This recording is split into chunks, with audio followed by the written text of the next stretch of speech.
Bugungi mavzu juda muhim. Agar siz ayrim to'lovlarni, qarzdorliklarni, imtiyozli badallarni yoki rasmiy hisob kitoblarini bir yilgacha tartibga keltirmasangiz, keyin buni eski shartlar bo'yicha rasmiylashtirish imkoniyati bo'lmasligi mumkin. Men buni shunchaki qo'rqitish uchun aytayotganim yo'q.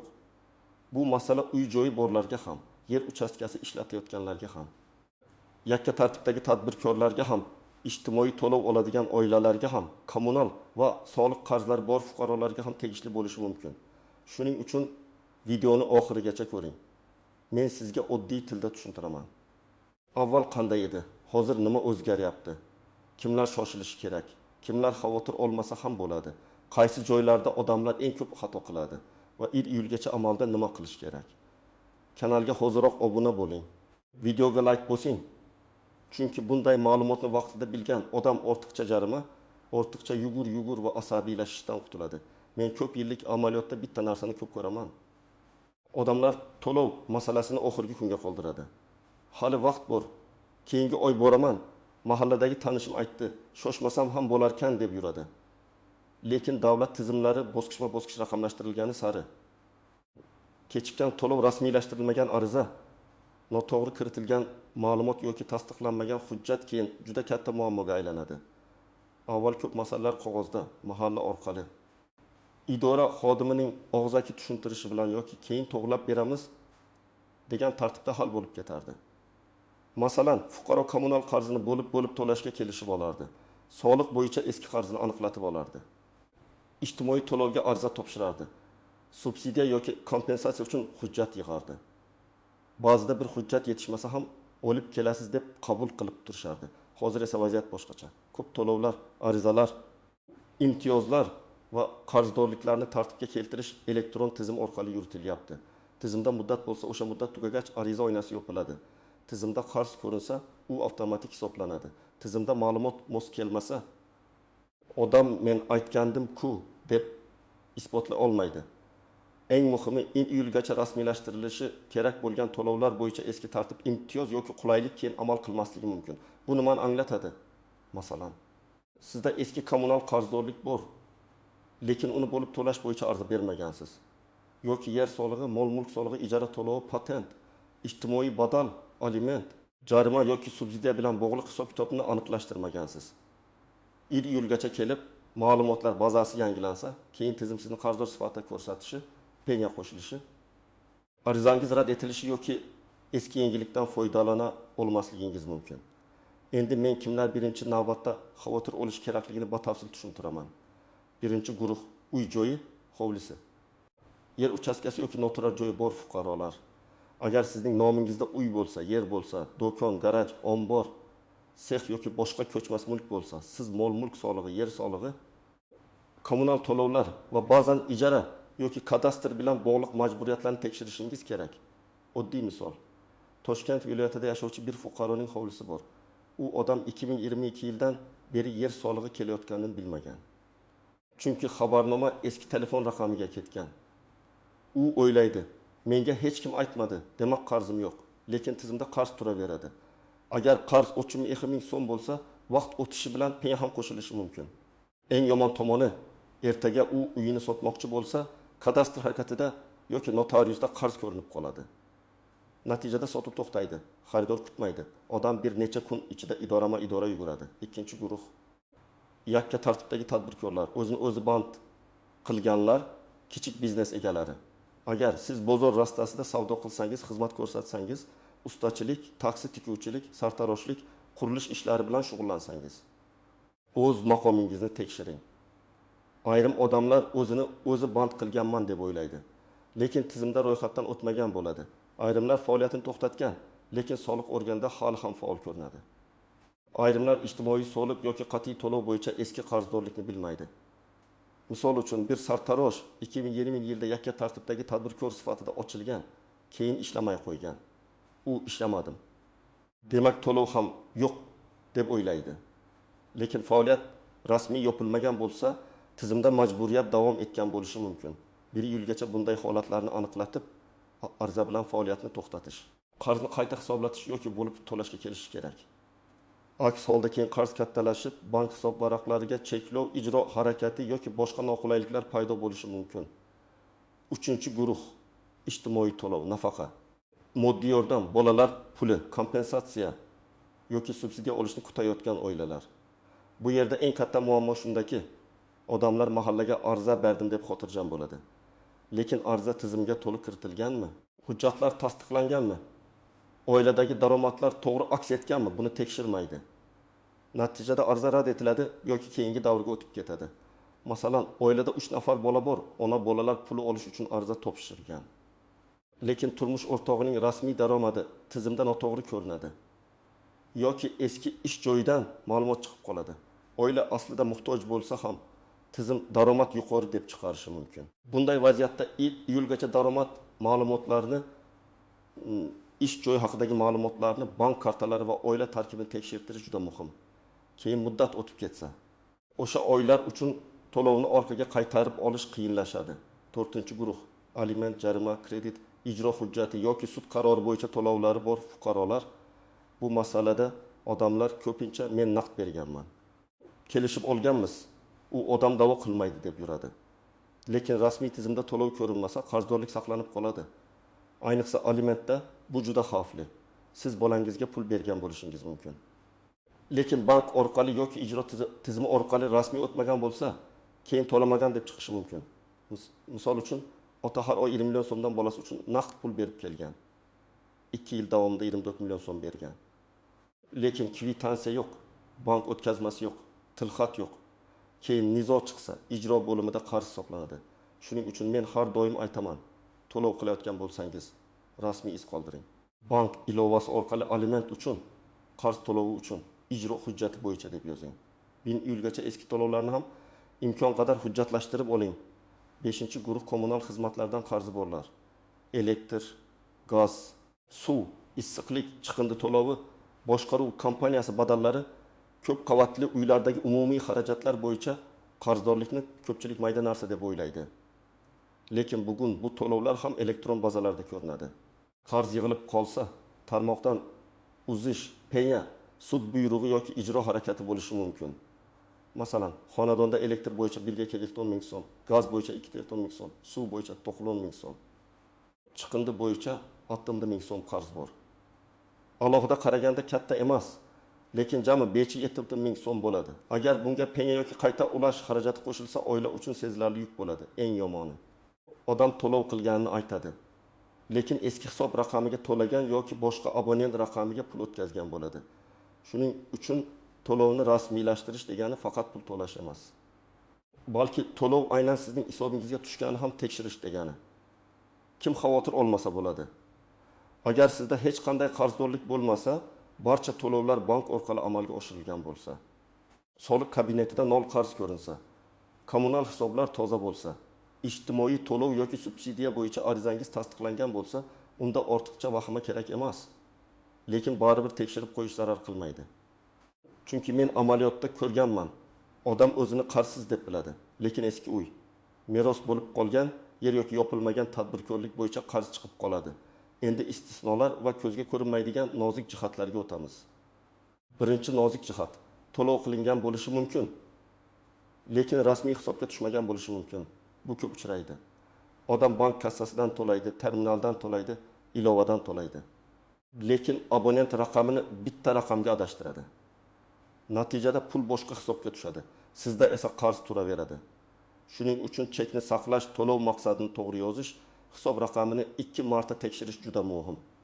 Ikkinchi nozik jihat, eski egadan qolgan qarz. Uy sotib olgan odamlar buni juda yaxshi biladi. Notariusda hammasi yaxshi bo'lib ko'rinadi. Lekin keyin kommunal tashkilotga borsa, eski qarz chiqadi. Ayrim holatlarda qarz shaxsga bog'liq bo'ladi. Ayrim holatlarda obyekt hisobida turadi. Shuning uchun uy, hovli, do'kon yoki yer sotib olayotgan odam oldindan elektr, gaz, suv, soliq va boshqaruv kompaniyasi bo'yicha ma'lumotnoma olishi kerak. 1 iyulgacha eski mulkingiz yoki yangi olgan mulkingiz bo'yicha bunday masalalarni tozalab qo'ying. 3-nozik jihat. Meros mulki. Masalan, ota-onadan uy qolgan, lekin meros rasmiylashtirilmagan. Uyda farzandlardan biri yashayapti, kommunal to'lovlarni to'layapti, lekin kadastr hali marhum odam nomida. Bunday vaziyatda soliq kommunal, subsidiya yoki boshqa to'lovlarda muammo chiqishi mumkin. Chunki tizim egani boshqa odam deb ko'rsatadi. Agar meros masalasi cho'zilsa, keyin bir hujjat uchun bir nechta vorisning roziligi, sud qarori yoki qo'shimcha xarajat talab qilinadi. 4-chi nozik jihat naqd to'lov.